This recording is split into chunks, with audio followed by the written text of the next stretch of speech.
오늘 우리에게 주신 하나님의 말씀 보도록 하겠습니다. 마태복음 6장 9절에서 13절 말씀 보죠.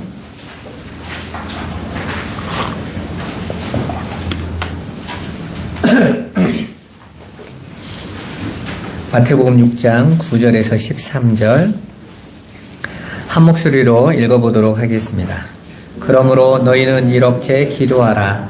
하늘에 계신 우리 아버지여, 이름이 거룩히 여김을 받으시오며 나라가 임하시오며 뜻이 하늘에서 이루어진 것 같이 땅에서도 이루어지이다. 오늘 우리에게 일용할 양식을 주시옵고 우리가 우리에게 죄 지은 자를 사하여 준 것 같이 우리 죄를 사하여 주시옵고 우리를 시험에 들게 하지 마시옵고 다만 악에서 구하시옵소서. 나라와 권세와 영광이 아버지께 영원히 있사옵나이다. 아멘. 이 시간 잠깐 기도하죠. 살아계신 하나님 감사합니다. 오늘도 우리에게 아버지 말씀으로 양식 주심을 감사드립니다. 우리가 그 양식을 온전히 받음으로 우리가 정말 하나님의 영광을 알며 아버지의 뜻을 깨달아 믿음으로 굳세게 하여 주옵소서. 오늘도 말씀 받을 때에 우리가 놓지 못하고 묶여있는 것에서 완전히 해방되고 참된 자유함을 누리게 하여 주옵시며 아버지께서 주신 그 말씀으로 만족하며 기뻐하며 참된 안식을 누리도록 역사하여 주옵소서. 말씀의 시종을 주님께 의탁드리옵고 예수 그리스도의 이름으로 기도드리옵나이다. 아멘. 예, 오늘 저와 여러분이 함께 나눌 말씀의 제목이 우리 죄를 사하여 주옵소서입니다. 우리는 계속해서 주기도문의 내용을 배우고 있습니다. 구원받은 성도는 이 땅에서 사랑으로 완성되는 하나님의 말씀을 양식으로 받아 먹는다고 그랬죠? 그리고 그 양식으로 받아 먹은 자들은 그 양식을 어떤 자는 저녁의 양식으로 받고 어떤 자는 아침의 양식으로 받는다고 그랬습니다. 그런데 그 저녁의 양식이 나쁜 게 아니에요. 저녁의 양식으로 그 아침의 영광과 하나님의 뜻을 깨달으면 되는데 여전히 저녁의 양식에 묶여서 거하면 그건 안 된다고 그랬죠. 그런데 그렇게 아침의 양식으로 받은 자들은 그들이 하늘들이 되는 거예요. 그 양식 때문에. 그리고 그렇게 진리로 하늘이 되어지면 그 안에 진리이신 아버지가 거한다고 그랬습니다. 여러분, 성경에서 여러분들이 한 가지 빨리 생각을 내려놔야 되는 게 뭐냐면 하나님을 저와 여러분 같은 인간의 형상으로 자꾸 형상화하는 거예요. 혹시 여호와 증인이 전도지에다가 하나님을 삼위일체를 비웃으면서 몸 하나에 머리 셋 달린 괴물처럼 만들어 놓은 거 혹시 보신 적 있으세요? 그들은 자꾸 하나님을 어떤 모습으로 만드냐면 사람과 일체된 모습으로 자꾸 만드니까 몸이 하나요 머리 셋인 괴물을 만드는 거예요. 그런데 분명히 성경에서 하나님은 육이시라고 했어요? 영이시라고 했어요? 영이라고 그러셨잖아요. 영은 육으로 존재하는 분이 아니에요. 하지만 그 하나님은 정말 존재하시는 분이시라고요. 그런데 그 하나님은 영이신 그분을 이 세상에 자신을 나타내고 가르쳐 주시는데 어떻게 가르쳐 주세요? 말씀으로 가르치세요. 당신이 존재하고 계심을, 그리고 당신이 통치자이심을, 하나님 되심을 말씀으로 가르치는데 그게 진리라고 한단 말이에요. 성경에서는 그걸 진리라고 해요. 그러면 그 진리를 온전히 자기 백성들에게 가르쳐주고 깨닫게 하셔서 그 하나님의 백성들이 그 진리를 마음에 담고 그 하나님을 진리로 깨달으면 하나님이 그 안에 거하신다 이렇게 말을 하는 거예요. 그렇게 하나님의 진리를 온전히 알고 하나님을 깨닫고 그 안에 하나님을 알게 된 자들을 하늘들 이렇게 말을 한단 말입니다. 성경은. 그래서 히브리어의 그 하늘이라는 단어가 샤마임이라고 그랬죠. 진리가 있는 곳, 물이 있는 곳이라는 뜻이라고 그랬잖아요. 그러니까 진리 대신 하나님이 아버지로 거하면 그게 하늘에 계신 우리 아버지의 상태가 되는 거예요. 이해되셨어요? 우리가 저 하늘에 하나님이 계시는데 그분에서 우리를 내려다보시다가 혼낼 놈 혼내주고 잘하면 끌어올리고 이런 분이 아니란 말입니다. 우리가 저와 여러분들이 예수를 믿고 믿음 안에서 성령 안으로 들어간다라는 것은 우리의 사고와 내용의 판단에서 여러분이 깨어져 나오는 거예요. 그게 안 되어지면 계속 우리는 그 하나님을 이 세상에 우리 신앙적, 우리의 사고의 개념 안에서 묶여버리게 돼요. 그렇게 아버지께서 진리로 우리 안에 거하면 그걸 아버지라고 한다고 그랬지 않습니까? 그죠? 그래서 그 하나님이 진리 되신 그분이 내 안에 거하시는 것을 아빠라고 한다고 그랬죠. 그래서 히브리어의 그 아빠라는 단어가 하나님이 성전이 우리 안에 거하신다라는 뜻이라고 그랬잖아요. 그러니까 성경에서 그 성전은 성도된 우리잖아요. 그죠? 그래서 바울이 뭐라고 말합니까? 너희가 성전이잖아. 이렇게 가르쳐 주죠.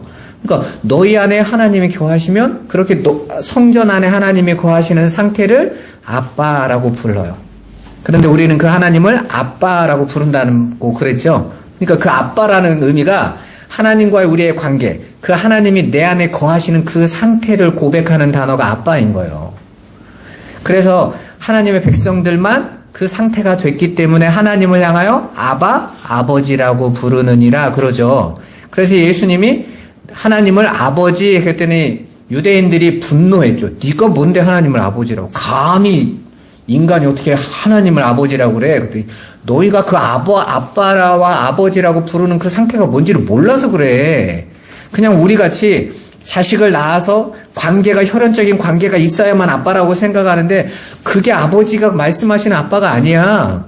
이 세상에서는 그 하늘의 것을 가르쳐 주기 위해서 부자의 관계를 통해서 가르쳐 주신 거지 진짜 관계는 그 관계가 아니란 말이에요. 여러분 한번 생각해 봐 보세요.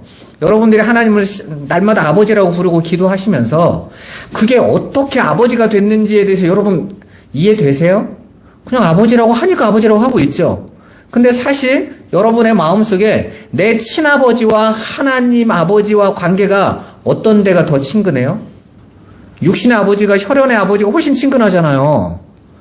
그런데 하나님이 보여주시는 건 그게 아니거든요. 그래서 성경에서 십계명에서도 내 부모를 공경하라 이렇게 말씀을 하시는데 거기에서 나오는 부모가 1차적으로는 육의 부모인 것 같지만 사실은 진짜 부모는 누구라고 그랬어요? 하나님 아버지라고 그랬잖아요. 그래서 우리 처음에 초창기에 이 유교 사회인 한국 사회에 복음이 들어왔을 때 시아버지나 아버지가 예수 못 믿게 하려고 야 니네 성경에도 부모를 공경하라고 했더만 너 왜 네 부모는 나한테 공경을 안 해 그랬단 말이에요. 그런데 그 성경이 말하는 그 부모는 진짜 부모는 하늘의 아버지란 말이에요. 그러면 그 아버지를 공경하는 방법이 뭐예요? 아버지의 말씀에 순종하는 거. 근데 그 순종이 뭐라고 그랬습니까? 잘 알아듣는 거. 그분의 뜻이 무엇인지 온전히 내가 알아서 그 뜻을 따르는 게 순종이라고 그랬잖아요. 자, 봐보십시오. 그렇게 아버지와 내가 하나가 된 그 상태, 아버지께서 내 안에 진리로 거하는 상태가 하늘들 안에 그 아버지, 하늘에 계신 우리 아버지의 상태라고 그랬죠. 이게 다 상태에 대한 내용이라고 그랬어요. 이렇게 하면 될 거라는 것이 아니라 이미 하나님의 백성들은 이렇게 완료가 됐다라는 겁니다. 그렇게 되어진 상태가 된 자들은 이름이 거룩하게 된 것이라고 말씀했어요.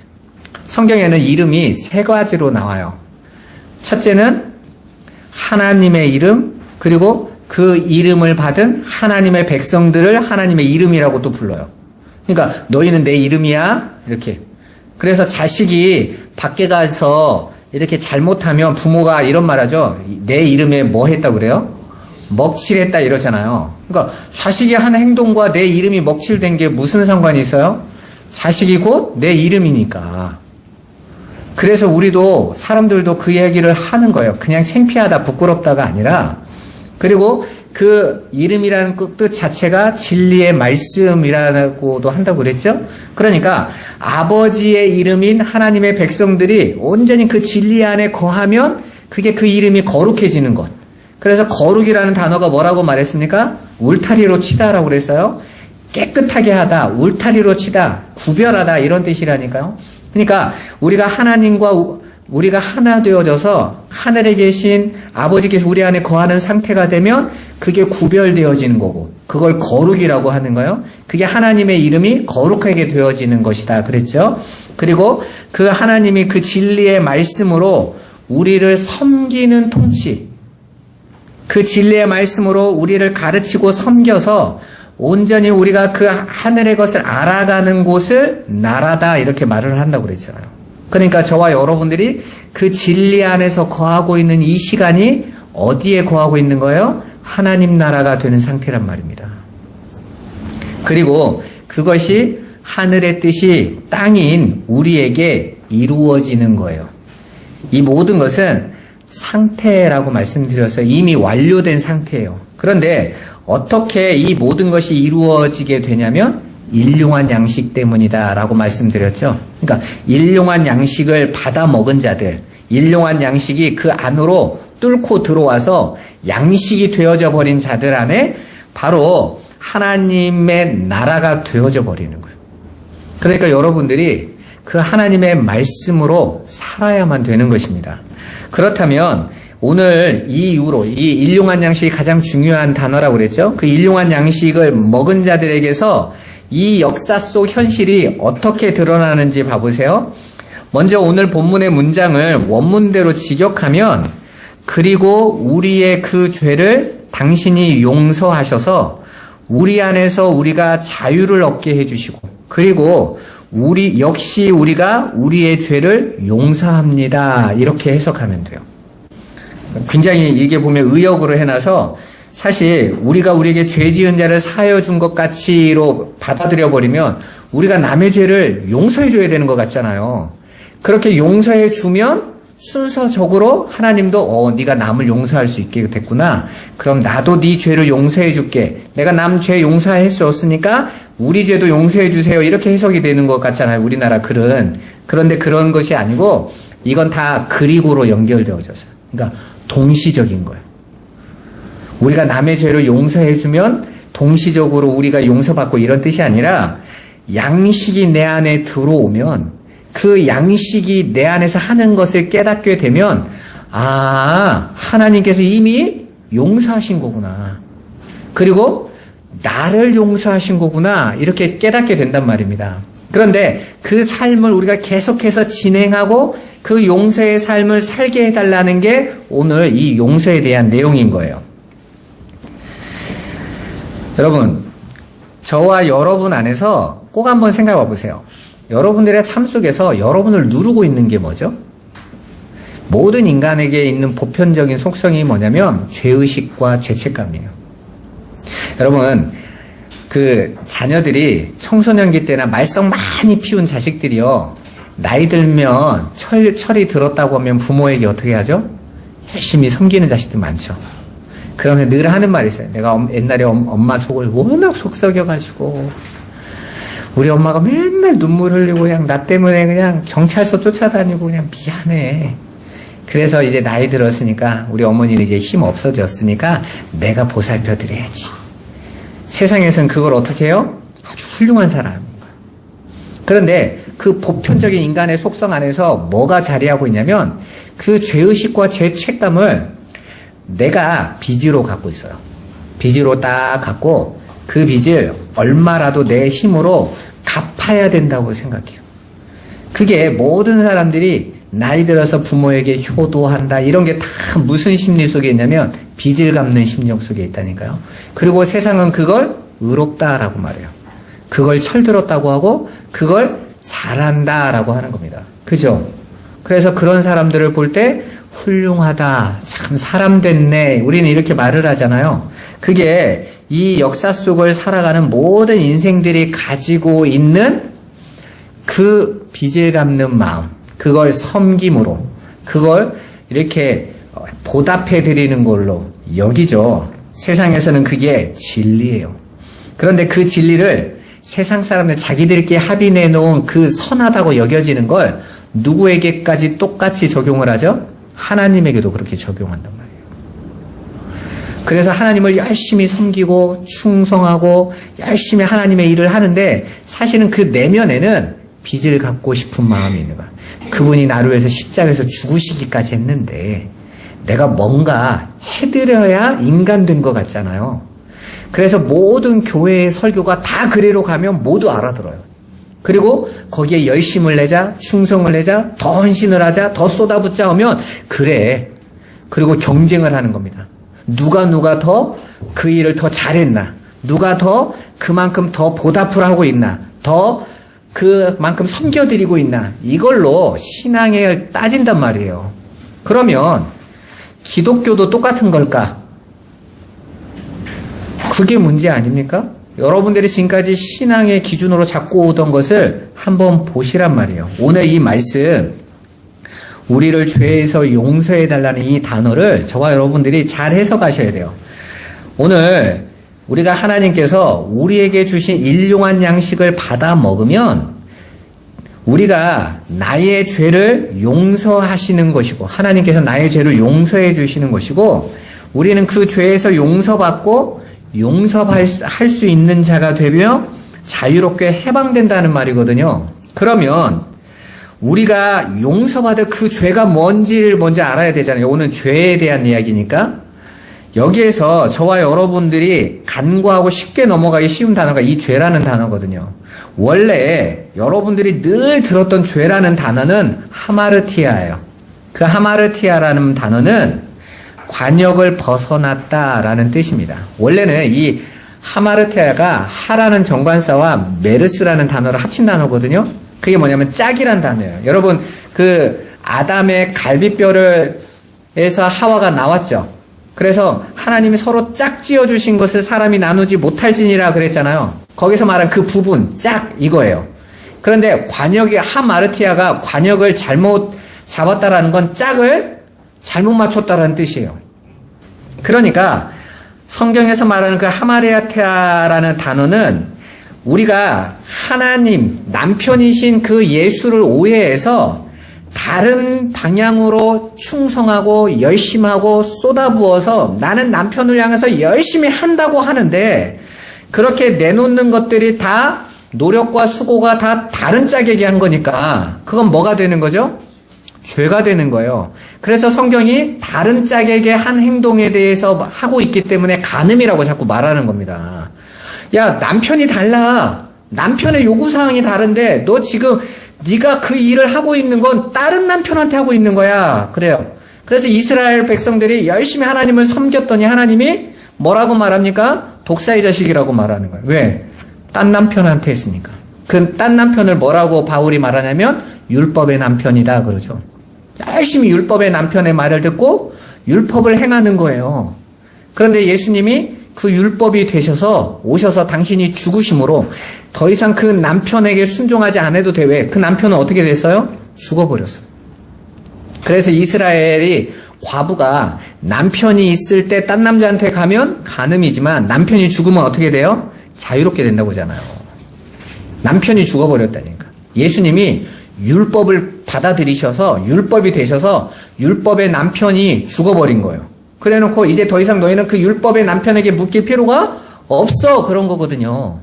그러니까 모든 사람들이 그렇게 그 인간의 자신들의 열심과 노력과 행위로 열심히 하나님을 섬기고 그렇게 하나님 앞에 내놓겠다라는 그 모든 행위를 하나님은 죄라고 한다니까요. 그러니까 우리가 복음 알지 못하고 아버지 뜻 알지 못하고 열심히 우리의 노력과 애씀으로 우리끼리 인정하는 충성을 열심히 내놓으면 성경은 그걸 죄라고 한단 말입니다. 그런데 오늘 여기에서 말하고 있는 이 죄라는 단어는요, 하마르티아가 아니에요. 이 죄라는 단어는 오페이레마예요. 이 오페이레마라는 단어는 다른 곳에서 빚으로 쓰여진 단어예요. 빚. 로마서 1장 14절 한번 가보겠습니다. 헬라인이나 야만인이나 지혜 있는 자나 어리석은 자에게 다 내가 빚진 자라, 빚을 진 자다, 이렇게 말을 하고 있죠. 여기서 이 빚이 오페이레마예요. 그러니까 빚이라는 게 뭐죠? 남에게 무언가를 빌리고 아직 갚지 못한 상태를 가리키는 단어가 빚이잖아요. 예수님 당시 유대인 사회의 관습은 일하지 않거나 마땅히 해야 할 책임과 의무를 행하지 않는 것을 죄로 여겼어요. 그러니까 마땅히 율법을 지켜야 되는데 율법을 못 지킨 자들을 유대인들은 뭐라고 부르죠? 죄인들 이렇게 불렀잖아요. 그죠? 세리나 창녀나 이런 사람들을 바리새인들이 뭐라고 호칭하죠? 죄인들. 그래서 예수님이 세리들과 밥을 먹었더니 제자들이 와서 따졌죠. 바리새인들이. 너희 스승은 왜 누구와 밥을 먹냐고 그래요? 죄인들과 밥을 먹냐? 이렇게 말을 하잖아요. 그러니까 마땅히 행해야 될 것, 그 의무사항을 지키지 않는 것을 죄, 그걸 빚을 갚지 않는 것, 이렇게 똑같이 쓴 거예요. 그래서 바울도 일하기 싫으면 먹지도 말라라고 말한 겁니다. 그 말은 일 안 하려면 못 먹는다라는 뜻이 아니라 일하지 않는 자는 죽은 자라는 뜻이에요. 이 역사 속에 살아가는 모든 자들은 다 일을 합니다. 그런데 그 일하는 그 삶은 의무요. 그건 하지 않는 건 죄라는 뜻이에요. 예수님은 바로 그 빚에 대한 문제에 대해 해결하는 말씀을 지금 해주고 계신 거예요. 그러니까 이 주기도문의 내용이 말하고 있는 그 죄는 빚에 대한 내용이란 말입니다. 성도가 가지고 있는 그 빚, 죄에 대해 무엇이라고 말하는지 한번 살펴보죠. 로마서 8장 12절 13절 한번 가보겠습니다. 그러므로 형제들아 우리가 빚진 자로되 육신에게 져서 육신대로 살 것이 아니니라. 너희가 육신대로 살면 반드시 죽을 것이로되 영으로서 몸의 행실을 죽이면 살리니. 아멘. 이게 뭐예요? 육신대로 살면 안 된다. 그러니까 세상에 나가서 세상 사람들과 같이 어울리고 뭐 술 마시고 이게 육신대로 사는 것 같죠? 그런 뜻 아니에요, 여러분. 여기서 육신대로 산다라는 것은 하나님 앞에 빚을 진 그 빚을 자신의 육신으로 갚겠다고 하는 삶을 육신대로 산다고 말을 하는 거예요. 잘 들으세요.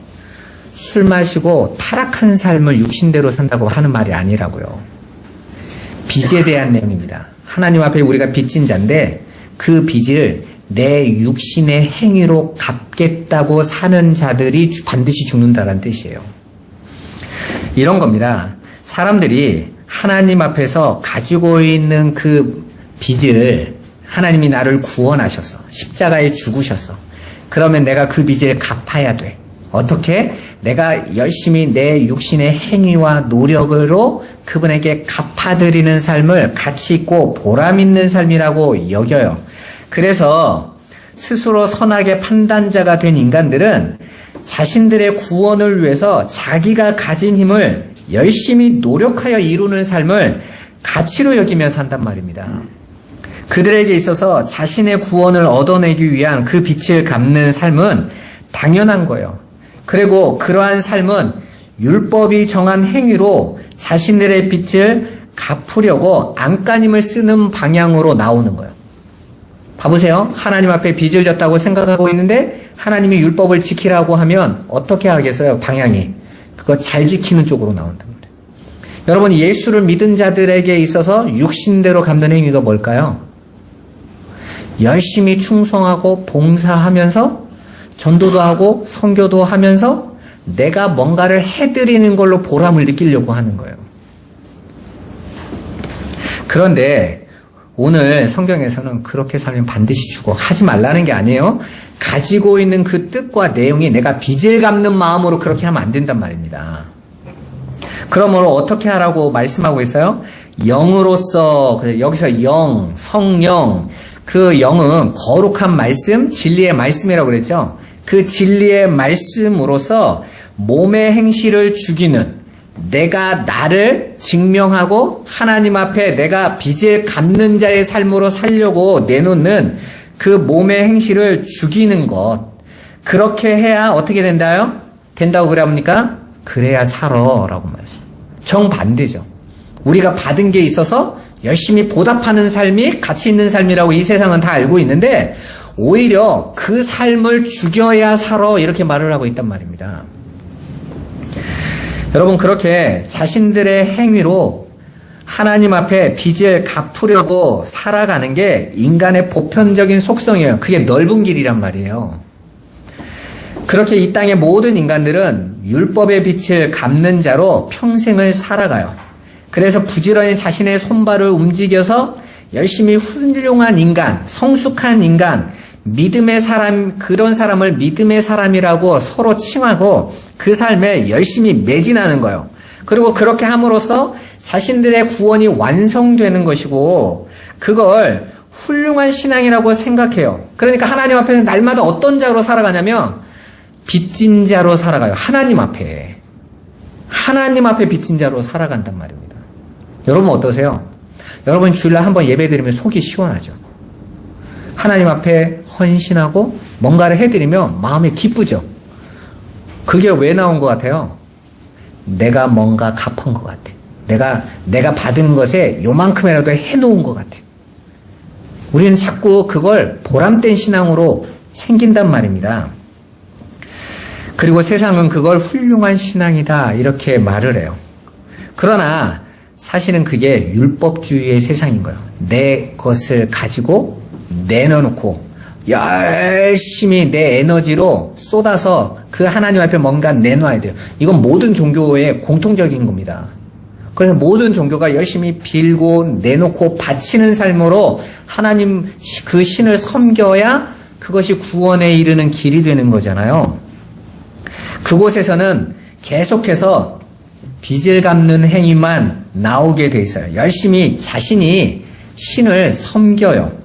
그게 사실은 바리새인들과 유대인들의 모습 아닙니까? 그리고 세상은 그걸 누가 더 잘하느냐로 인정하고 훌륭하다고 평가해요. 이 시대도 마찬가지입니다. 그런데 그곳에 하나님 나라 그 예수가 뚫고 들어오셨어요. 그러더니 그 예수가 엉뚱한 말을 하기 시작하는 겁니다. 당신 자신이 빚을 갚아주러 오셨대요. 그리고 당신이 빚진 자라고 스스로를 선언하세요. 그래서 예수님이 너희가 내게 구해 이렇게 말했던 그 구하라가 무슨 뜻이라고 그랬습니까? 빚 갚으세요 라는 뜻이라고 그랬잖아요. 아니 우리가 빚졌다고 생각하고 열심히 신앙으로 하나님 앞에 보답해드리고 빚을 갚는 삶을 살고 있는데 정작 하나님의 아들이란 분이 오더니 내가 빚을 갚는 거야 이랬단 말이에요. 반대로 뭐라고 말해요? 내가 섬김을 받으려 온 게 아니야. 뭐 하러 오셨대요? 내가 섬길 거야 이러세요. 그게 멋진 인류애가 아닙니다, 여러분. 마가복음 10장 45절 같이 한번 읽어보겠습니다. 인자가 온 것은 섬김을 받으려 함이 아니라 도리어 섬기려 하고 자기 목숨을 많은 사람의 대속물로 주려 함이니라. 아멘. 이 말을 다르게 해석하면요. 내가 섬길 건데 너희가 섬기겠다고 하면 그거 죄다. 이렇게 말씀하시는 거예요. 내가 너희 안에서 너희를 진리로 섬겨줄 거야. 하늘의 양식으로 섬길 거야. 그러면 너희가 그 양식으로 너희가 온전히 하늘이 되고 그 섬김으로 나라가 될 거야. 거기에는요, 우리의 섬김은 계산되지 않아요. 하나님 나라는 인간 편에서 열심히 일해서 빚을 갚는 섬김으로 통치되는 것이 아니라 그와 정반대로 하나님께서 친히 부어주시는 은혜와 사랑으로 섬기는 나라인 거예요. 그래서 예수님이 일부러 제자들에게 세종로의 자리로 내려가서 발을 닦아주시잖아요. 너희도 가서 이같이 하라라는 말이 뭔 말이냐면 이렇게 해서 세상 사람들로 감동 주라는 뜻이 아니에요. 그 섬김은 누구만 할 수 있는 거예요? 큰 자만 할 수 있는 거잖아요. 그죠? 천국은 작은 자가 큰 자를 섬기는 나라가 아니라 큰 자가 작은 자를 섬기는 나라죠. 그러니까 섬기는 자가 큰 자인 거예요. 그러니까 큰 자이신 왕이신 당신께서 오셔서 그들을 섬기면서 너희도 가서 그렇게 하라는 건 너희가 나의 섬김으로 이제 왕들이 됐으니까 가서 너희가 그 왕의 섬김을 살아라라는 거예요. 그게 하나님 나라니까요. 그래서 예수님께서 당신에게 오히려 빚을 갚으세요라고 요청하라고 하시잖아요. 구하라 그러면 받으리니 라고 말씀하셨어요. 너희가 빚을 갚으라고 내게 요구하면 내가 갚아줄 거야. 그러면 너희는 반드시 그 빚으로 받아서 너희가 살아나게 된다니까? 그게 이상하죠? 우리가 세상에서 죄를 범하고 하나님을 알지 못하는데 정작 하나님은 와서 우리에게 빚을 갚아주시겠다고 말씀하고 계시는 꼴인 거예요. 그런데 이 역사 속 아담들의 생각 구조상 그건 말도 안 되는 겁니다. 오히려 예수를 믿으면 더 열심히 섬겨야 된다가 더 편합니다. 야, 그분이 십자가에서 못 박여 죽기까지 했는데 내가 더 해야지. 그래서 모든 교회가요. 야, 너희가 구원받았는데 사람이 염치가 있어야지. 이러면 모든 성도들이 다 알아들어, 그 말은. 갚아야지. 물질로도 갚고, 헌신으로도 갚고, 전도로도 갚고, 선교로도 갚고, 다 빚을 갚는 마음으로 열심히 행한단 말이에요. 그런데 하나님은 오히려 그게 아니라고 말을 하는 거예요. 그래서 여전히 하나님 잘 섬기는 신앙이 모든 사람에게 옳다고 여겨지는 것입니다. 그래서 예수님이 말씀하시는 그 말이 이해가 안 된 거예요. 당신을 왕으로 섬기겠다고 하는데 예수님은 어떻게 하세요? 도망가 버리세요. 아니 내가 너희를 섬길 건데 너희가 나를 섬기면 거기는 하나님 나라가 아니야 라고 말을 하는 거죠. 그런데 성령을 받은 자들이 그 예수님께서 하시는 그 말씀을 이제로 진리로 깨닫기 시작해요. 성령이 내 안에서 가르쳐 주시니까 그제서야 뭘 깨닫습니까? 아, 나는 하나님을 섬길 자격이 없는 거구나. 아니, 섬길 아무것도 없는 존재구나. 하나님이 내게 받으시는 어떤 것도 나는 가치가 없구나. 여러분 한번 생각해 보세요. 개미들이 은혜 받았다고 여러분 집에 와서 자꾸 밖에서 주워온 쌀 한 톨 이런 거 갖다 주면 여러분이 좋아하겠어요? 개미들에게는 그건 어마어마한 거예요. 쌀 한 톨을 짊어지면 개미는 온 힘을 들여서 그걸 갖다 놔야 되는데 여러분들 앞에 떨어진 그 쌀 한 톨, 좁쌀 하나 이런 것들 개미가 좋다고 여기고 갖다 놓은 것들은 여러분 집에 그게 가득 차 있으면 어떻게 돼요? 쓰레기예요. 치워야 되는 상황인 거예요. 그 개미의 열심은 여러분과 차원이 완전히 다르기 때문에 여러분에게 도움이 되는 게 아니란 말입니다. 하물며 하나님이 인간이 가지고 있는 무엇으로 당신을 채우겠어요, 여러분?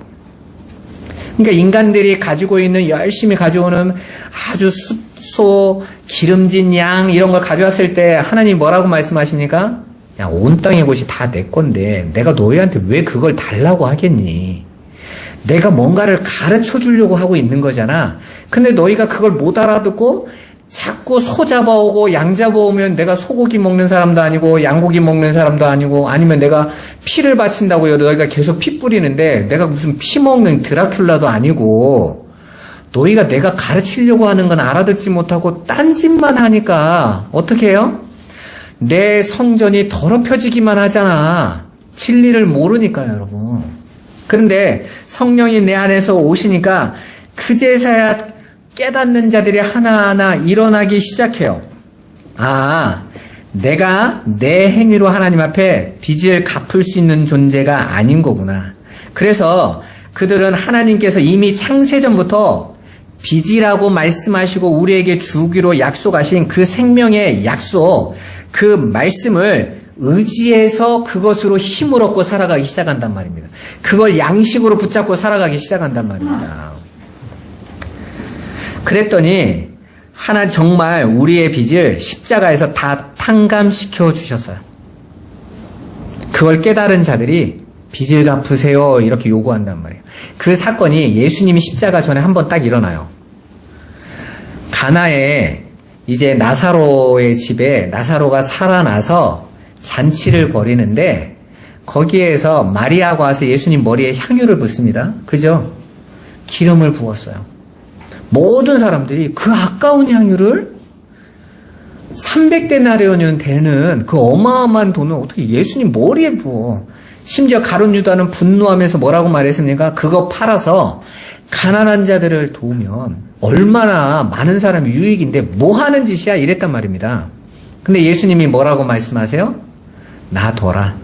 너희가 다 모르고 있는데 지금 이 여자가 뭐 하고 있다라는 거예요. 나를 장사하려고 하고 있어. 그런데 이 여자가 하는 이 소식이 내 이야기가 전해지는 모든 곳에 전파될 거야. 이렇게 말씀했어요. 그죠? 그러면 그 여자 마리아는 지금 뭐 하고 있는 거예요? 예수님을 뭐 하라고 말하고 있는 거예요, 지금? 빨리 죽으세요라고 말하고 있는 거잖아요. 장사를 지금 하고 살아있는데 장사를 지냈다는 건 죽으세요 빨리 이 얘기 했다는 얘기잖아요. 구약에 이스라엘의 법 안에 뭐가 있냐면 부지 중에 고살한 자, 실수로 나무를 죽인 사람, 나무를 막 패는데 도끼날이 나무에서 빠져나가서 돌다가 사람을 머리 맞아서 그 사람이 죽어버렸어. 이건 사람이 불가항력적인 거잖아요. 내가 살인의 의도를 가지고 한 게 아니고. 살인의 의도를 가지고 살인한 건 무조건 죽어요. 그런데 이렇게 부지 중에 고살하거나 이게 내가 생각지도 못했을 때 우연찮게 일어난 그런 살인죄를 저지른 사람들이 바로 어디로 달려가냐면 도피성으로 달려간다고요. 그럼 도피성 안으로 들어가면 그 원수를 갚을 자들이 도피성 안에 있는 자들은 공격을 못해요. 그럼 도피성 밖으로 나오면 죽일 수 있어요. 그래서 도피성 밖으로 나갈 수가 없단 말입니다. 그런데 이들이 완전히 해방되는 때가 있는데 그때가 언제냐면 도피성에서 이제 나와서 되는 자유의 때가 되는데 그때가 언제냐면 대제사장이 죽으면 돼요. 그러면 그 도피성 안에 들어가 있는 사람들의 매일 같은 소원은 뭐겠어요? 저게 죽어야 되는데. 오늘도 건강하네. 빨리 죽어야 되네. 빨리 죽으세요. 빨리 죽으세요. 그래야 내가 어떻게 돼요? 해방돼요. 내가 그래야 자유를 얻어요. 그걸 이스라엘 전 백성이 알고 있는 사실이에요. 그러니까 지금 예수님 앞에 이 마리아가 하고 있는 일은 뭐 하는 거예요? 빨리 죽으세요. 당신이 죽어야 내가 죄에서 해방돼요. 자유를 얻게 돼요. 기름 부르고 장사를 지내세요. 이게 아버지 뜻이야 라고 지금 예수님이 말씀하고 계시는 거란 말이에요. 그래서 이 여자가 한 이 장사 지냄이 내가 가는 복음을 전하는 것에 항상 있을 거다. 왜? 그게 복음의 내용. 복음을 깨달은 자들이 요구하는 사항이니까. 그렇게 하나님이 언약인 거예요. 우리는 알지도 못하는데 무엇을 구해야 할지도 모르고 원하지도 않았는데 하나님께서 그냥 당신 스스로 언약하시고 그걸 이루시는 거예요. 친히 갚아주시는 겁니다. 그게 하늘의 양식, 그게 약속인 겁니다. 생명의 양식이에요. 그리고 그 생명의 양식을 받아 먹으니까 그걸 복음으로 깨닫고 받으니까 지금까지 내 힘으로 갚아야 할 것으로 생각했던 그 율법의 빚에서 하나씩 놓여지는 거예요. 탕감되어지는 겁니다, 여러분. 그래서 바울이 이렇게 말을 하죠. 내가 열심히 하나님을 섬기겠다고 열심히 특심을 냈는데 그게 교회를 박해하는 꼴이었어 라고 말을 하죠. 자신의 그 율법의 열심으로 하나님을 섬기겠다고 예수 믿는 자들을 죽이겠다고 다메섹을 가다가 예수를 만났단 말이에요. 그랬더니 예수님이 뭐라고 말합니까? 사울아 사울아 네가 왜 나를 뭐하냐는 거예요. 박해하냐 그래서 바울이 깜짝 놀랐죠. 지금 자기는 하나님을 열심히 섬긴다고 충성으로 하겠다고 하는데 빚을 갚는 마음으로 열심히 드리고 있는데 박해한다는 거예요. 그래서 빌립보 교회에게 편지를 보낼 때 그러죠. 내가 내놓은 모든 것이 교회를 박해하는 꼴이었어 라고. 오늘날도 마찬가지라는 거예요, 여러분. 여러분이 빚을 갚겠다고 내 힘과 에너지를 써서 빚을 갚겠다고 그 내어지고 그리고 거기에서 여러분이 위로와 만족과 안도감을 느끼려고 하는 거 그게 빚이에요. 그게 빚 갚는 삶이에요. 그게 죄란 말이에요. 이렇게 육신의 것, 몸의 행실로 지금까지 행한 것들이 하나님이 요구하시는 것이 아님을 깨닫게 돼요. 그렇게 하나씩 우리가 지금까지 빚으로 여겨왔던 것들에게서 우리가 하나씩 해방되는 거예요. 그걸 뭐라고 말해요? 진리를 알지니 진리가 너희를 자유케 할 거야. 너희가 정말 그 진리를 알면 자유케 돼. 라고 말하는 것입니다. 오히려 내가 갚아야 할 것이 아니라 하나님께서 나에게 쏟아부어 주시는 당신의 그 빚을 갚은 그 행위를 내가 받아야 살 수 있음을 알아서 하나님께 당당히 요구하는 거예요. 그게 진짜 자유로운 거예요. 그걸 은혜라고 해요. 받을 자격이 없는데 거저주는 걸 깨닫는 거. 그걸 깨달은 자들에게서 나오는 탄성과 기쁨의 외침을 찬송이라고 하는 겁니다. 그러니까 여러분, 우리가 찬송한다, 기도한다, 하나님 앞에 복음 전한다, 이게요, 아버지의 말을 못 알아들으면 찬송하는데 찬송하는 게 아니고, 기도하는데 기도하는 게 아니라, 전도하는 게 아니란 말입니다. 오히려 하나님을 박해하는 꼴이 되는 거예요. 그러니까 진지해야죠. 말씀이 뭐라고 말하고 있는지 알아야 된단 말이에요. 그렇게 하나님의 그 사랑을 은혜로 깨달은 자들이 깨닫게 될 때 가장 먼저 용서가 일어나는 대상이 누구겠어요? 바로 나요. 그 죄의식과 죄책감으로 하나님 앞에 섬김이라는 것을 하지 않으면 불안하고 두려워하고 있는 나가 용서받을 거 아니에요, 여러분. 그래서 우리 죄에서 용서해 주세요. 내가 지금까지 빚을 갚겠다고 하고 있는 그 빚을 갚는 자에 묶여있는 삶에서 우리를 용서해 주세요. 아니, 이미 용서하셨으니까 용서합니다 라고 고백하는 거예요. 그게 성도들의 현실이에요. 여러분들이 그 아버지의 사랑을 알게 될수록 여러분이 지금 신앙이라는 묶임 안에 여러분이 빚을 갚는 자의 자리에서 묶여있던 거에서 여러분이 하나씩 해방되어져요. 그래서 여러분들이 이제는 하나님께 드려지는 그 예배가 자유의 예배가 돼요. 그 은혜에 감격해서. 여러분, 우리가 하나님 앞에 예배를 드리는데 불철주야로 예배를 드리시죠? 그런데 여러분들이 그게 불안해서, 염려가 돼서, 혹시 안 하면 어떻게 될까? 혹시 안 되면 문제가 생기면 어떡하지? 이게 불안해서 대부분 예배를 합니다. 주일날 한번 도장 찍고 와야 마음 편하니까. 새벽기도 한번 갔다가 와야 하루가 편하니까. 우리가 대부분 지금까지 그렇게 왔단 말이에요. 그런데 진리가 내 안에서 그 빚을 갚아주셨음을 깨달은 자들은 이제 그 은혜 안에서 감격 속에서 예배하는 거예요. 더 이상 내가 이걸 해야 하나님께서 뭔가를 봐주실 것 같고 내가 뭔가 보답하는 것 같고 이런 예배에 묶이지 않는단 말입니다. 그래서 우리 죄를 용서해 주세요가 고백되어지는 거예요. 그러면 여러분에 한번 물어볼게요. 여러분은 지금 자신을 용서하셨어요? 여러분을 묶고 있는 그 두려움에서, 여러분을 묶여있는 그 염려에서 하나님 앞에 내가 뭔가를 하지 않으면 안 된다라는 그 강박과 두려움에서 여러분은 용서가 되셨냔 말입니다. 여러분이 그게 용서가 돼야 이웃에게도 그 용서를 전해줄 수 있어요. 여러분이 그게 안 되면요, 이웃도 판단하고 정죄의 대상일 뿐이지 안 되는 겁니다. 왜? 나도 용서가 안 되는데 남을 어떻게 용서하겠어요, 여러분. 그리고 여기에서 말하는 이웃을 용서하라는 말은요, 여러분이 인격적인 도약을 가지고 남도 봐주고 이해해주라는 뜻이 아니에요. 내가 받았던 그 용서의 그 사랑을, 그 진리의 내용을 이웃에게 전해주면 그걸 용서한다라고 말하는 거예요. 왜? 그도 똑같은 묶임에 걸려져 있을 거니까.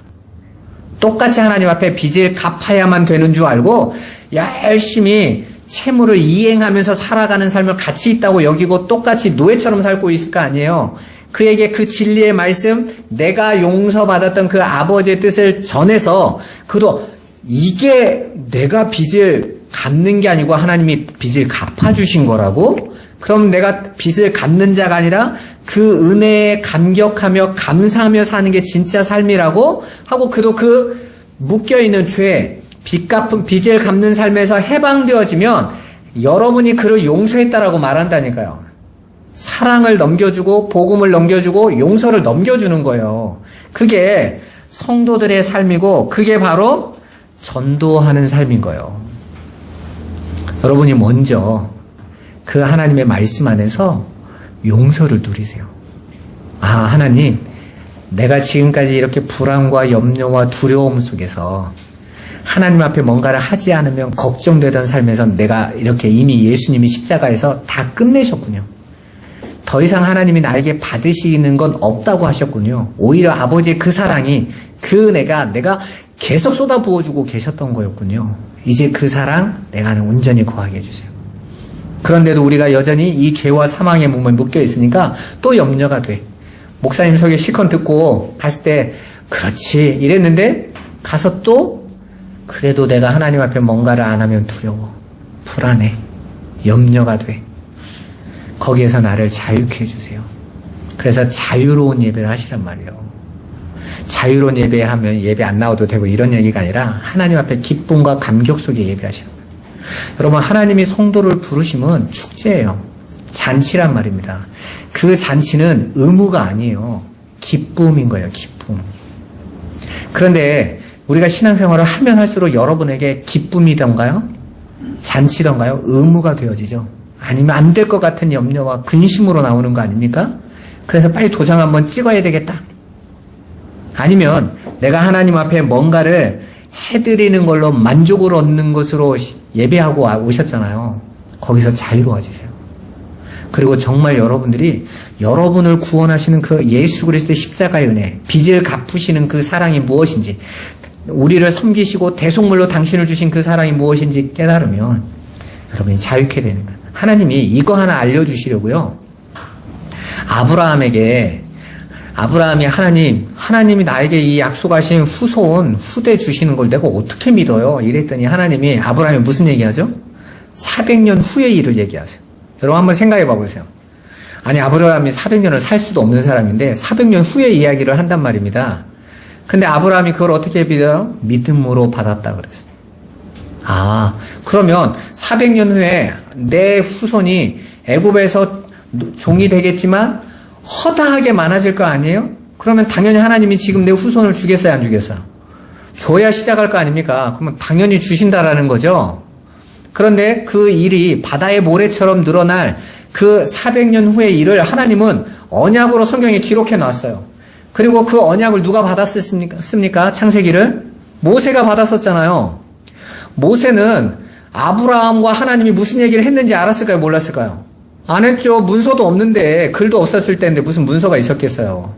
그런데 모세가 그 길을 받았으면서 얼마나 놀랬겠어요. 400년 전에 우리 조상 아브라함과의 이 약속이 단 하나도 틀리지 않고 하나님이 그 일을 해내셨단 말이에요. 그러면 나를 구원하신 그 하나님께서 나를 그 가나안, 그 하나님 나라로 완성하실 것이 이루어지겠어요? 안 이루어지겠어요? 반드시 이루시겠죠. 400년의 약속도 이루시는 분이신데, 그러면 바울은 뭐라고 말합니까? 창세전에 하나님이 그 계획을 스스로 하셨어요. 저와 여러분은 온전히 하늘의 것으로 존재로 만들어내신 그 일은 당신이 완벽하게 이루세요.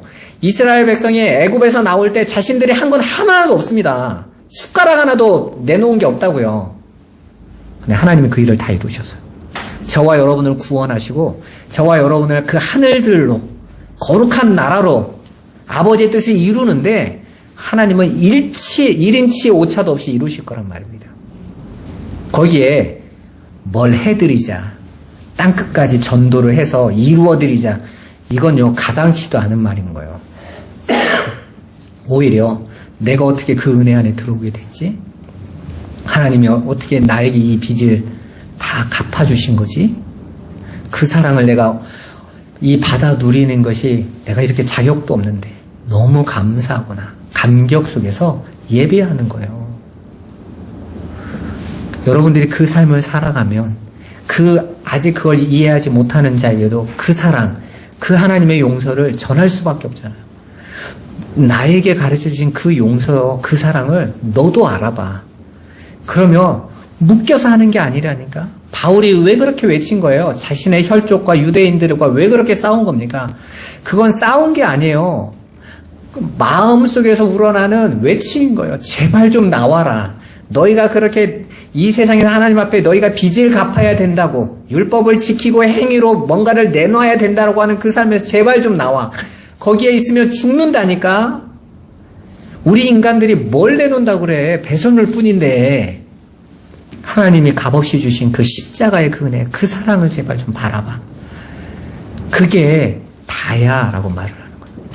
오늘 여러분들이 그 사랑 안에서 여러분이 해방되시기 바라요. 여러분이 묻고 있는 그 빚을 갚는 삶, 그런 내가 섬겨야 되겠다라는 그것이 아니라 여러분의 눈을 들어서 지금 나를 섬기고 계시는, 사랑하고 계시는, 용서하고 계시는 그 아버지의 사랑을 여러분이 받아 누리시기 바랍니다. 그럼 여러분이 그 해방을 느끼게 되실 거예요. 승리하시기를 주님의 이름으로 축원합니다. 기도하겠습니다. 살아계신 하나님, 우리는 지금까지 하나님을 내가 섬겨드리고 드리고 바쳐야 하나님으로부터 칭찬받는다고 여기고 왔습니다. 그런데 하나님이 말씀하실 때마다 정반대로만 말씀하십니다.